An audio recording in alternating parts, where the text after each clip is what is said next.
Hello friends, आपका मेरे channel में स्वागत है। आज की कहानी है श्रवण कुमार की कथा।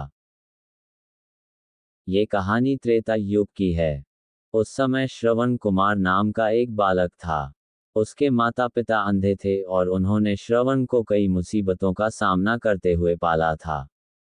श्रवण कुमार बचपन से ही अपने माता पिता का बहुत आदर करता था। जैसे जैसे श्रवण बड़ा होता गया, उसने घर की जिम्मेदारी अपने कंधों पर ले ली। वह रोजाना सुबह उठकर सबसे पहले अपने माता पिता को स्नान कराने के लिए तालाब से पानी भरकर लाता था। इसके बाद वह तुरंत जंगल की ओर लकड़ियां बीनने जाता।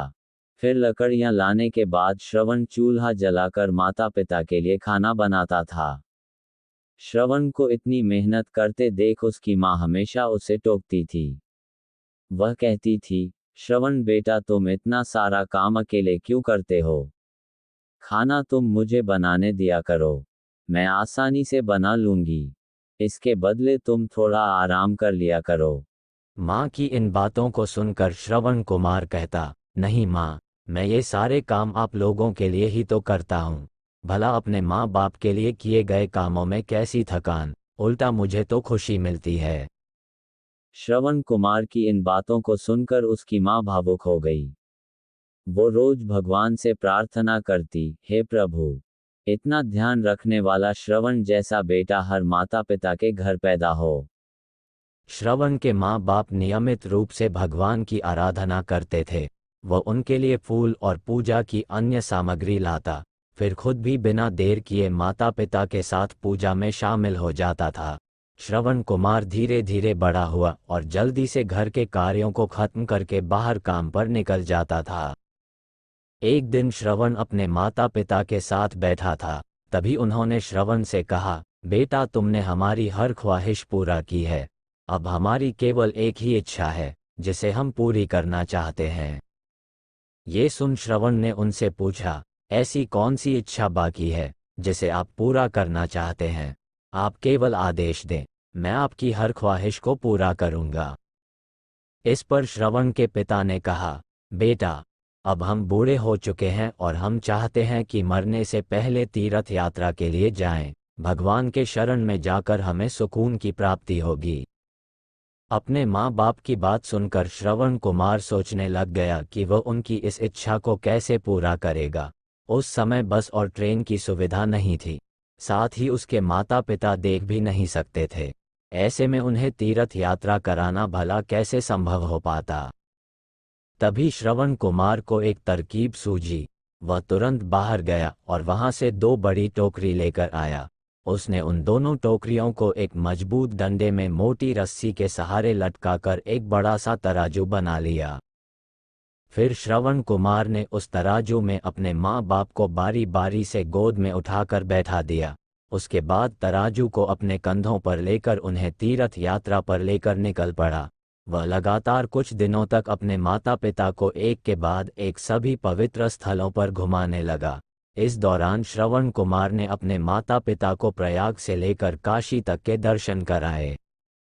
माता पिता को घुमाते समय श्रवण कुमार उन्हें उन जगहों के बारे में भी बताते चलता था, क्योंकि वह आंखों से उस दृश्य को नहीं देख सकते थे। अपनी बेटे की मेहनत को देख उसके माता पिता बहुत खुश थे। उन्होंने एक दिन श्रवण से कहा, बेटा, हम देख नहीं सकते, लेकिन कभी भी हमें इस बात का दुख नहीं हुआ। तुम हमारे लिए हमारी आंखें हो। तुमने हमें जिस तरह सारे पवित्र स्थानों की कथा सुनाकर उनके दर्शन कराए हैं, ऐसा लगता है जैसे कि हमने सच में प्रभु के दर्शन अपनी आंखों से किया हो। अपनी माता पिता की बातें सुनकर श्रवण ने कहा, आप लोग ऐसी बातें न करें। बच्चों के लिए माता पिता कभी भी बोझ नहीं होते।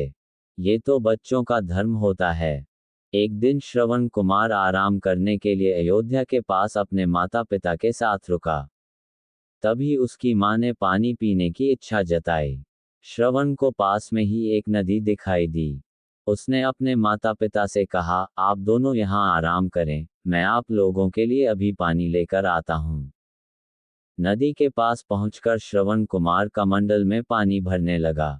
उसी जंगल में अयोध्या के राजा दशरथ भी शिकार के लिए पहुंचे थे। पानी में हलचल की आवाज सुनकर उन्हें लगा कि कोई जानवर पानी पीने आया है। उन्होंने बिना देखे केवल ध्वनि सुनकर ही अपना तीर चला दिया। दुर्भाग्य से वह सीधे श्रवण कुमार को लग गया। तीर लगते ही वह चीख पड़ा। इसके बाद राजा दशरथ जब अपने शिकार को देखने पहुंचे तो वहां श्रवण था। वो तुरंत श्रवण कुमार के नजदीक पहुंचे और कहा, मुझसे बहुत बड़ी भूल हो गई, मुझे माफ कर दीजिए। मुझे बिल्कुल नहीं पता था कि यहाँ कोई मानव होगा। मैं इस गलती का पश्चाताप करने के लिए क्या करूं कि तुम मुझे माफ कर दो। तभी करहाते हुए श्रवण कुमार ने कहा, यहाँ से थोड़ी ही दूर जंगल में मेरे माता पिता बैठे हैं, उन्हें काफी प्यास लगी है। आप उन तक ये पानी पहुंचा दीजिए और मेरे बारे में उन्हें कुछ भी न बताएं। इतना कहते कहते श्रवण कुमार की सांसें रुक गईं। श्रवण कुमार की मौत से राजा दशरथ सुन्न पड़ गए। किसी तरह वो श्रवण कुमार के बताए अनुसार जल लेकर उसके माता पिता के पास पहुंचे। श्रवण के माता पिता अपने बेटे की आहट को बखूबी पहचानते थे। जब राजा दशरथ उनके करीब पहुंचे तो उन्होंने आश्चर्य से पूछा, तुम कौन हो और हमारे श्रवण को क्या हुआ, वह क्यों नहीं आया? राजा दशरथ उनके सवालों का जवाब नहीं दे पाए। उन्होंने चुपचाप पानी उनकी तरफ बढ़ा दिया। तभी श्रवण की मां ने चिंतित स्वर में जोर से कहा, तुम कौन हो और मेरा बेटा कहाँ है, ये बताते क्यों नहीं हो? श्रवण की मां की चिंता देखकर राजा दशरथ ने कहा, मां मुझे माफ कर दीजिए। शिकार करने के लिए मैंने जो तीर चलाया था, वो सीधे आपके बेटे श्रवण को जा लगा। उसने मुझे आप लोगों के बारे में बताया, इसलिए मैं यहाँ पानी लेकर चला आया। इतना कहकर राजा दशरथ चुप हो गए। राजा दशरथ की बात सुनकर श्रवण की मां जोर जोर से रोने लगी।